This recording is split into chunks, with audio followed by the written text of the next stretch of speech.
Hi, my name is Melia and I'm a student from UBCO, and I just wanted to ask you a few questions today about small class sizes. Could you please just state your name? Hi, I'm Allysha and I'll be answering questions on behalf of Carolyn Freilich, who's a grade 2 teacher at Spring Valley Elementary. Okay, so the first question I have for you is, how many students were in your A&F class? I've had anywhere from 18 to 13 students in my class. Okay. Did you enjoy your small class size?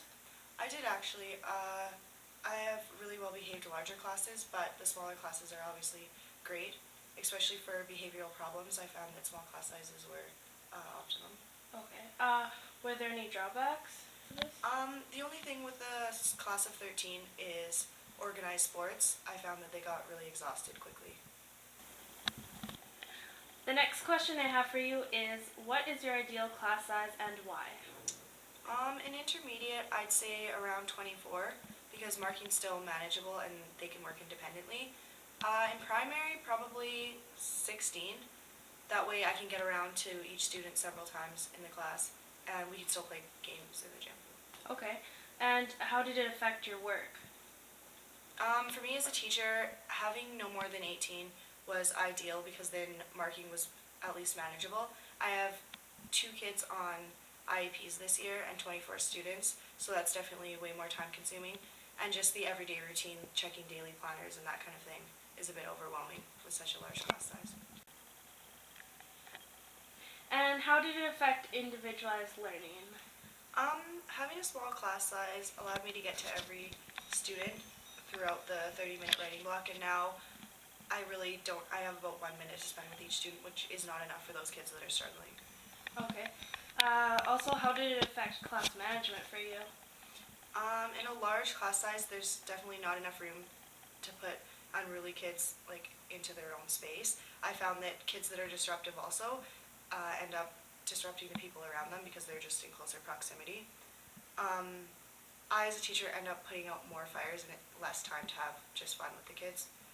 Overall, more kids equal more trouble. Do you think small class size is more beneficial in primary, upper intermediate, or both? I think both, but smaller class sizes for intermediate for the above reasons that I've stated. I also think that in intermediate, marking is very time consuming, so I think it would be beneficial to have smaller class sizes in intermediate for sure also. Okay, and how did small class size affect literacy? In our literacy, we have kids ranging from pre-kindergarten to grade 5 in the class I have now of 24, and in order to reach both the high, medium, and low level students, we've tried to pull in the learning assistance teacher and do a reading group activity with them, just meeting each of their needs. However, with 24 kids per class, it's still really hard to get around to each of them. The groups are almost too big. How do you feel about students going from small class size in primary to large in intermediate? I honestly feel bad for the kids. I think that it's a big transition, and we tried to get the school board to approve transitionally smaller grade 4 classes just to help with the adjustment, but there was no such luck. And how do you think this affects the students?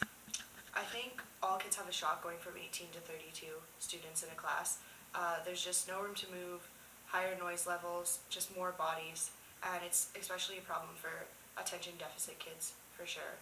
I think kids needing help just have to wait their turn, and the teacher has to just try and get around to all those students. It ends up that a lot of kids lose out and the teachers just end up wearing out. Okay, thank you for your time today. That's all the questions I had for you, so thank you. Thank you very much for having me. Nailed it!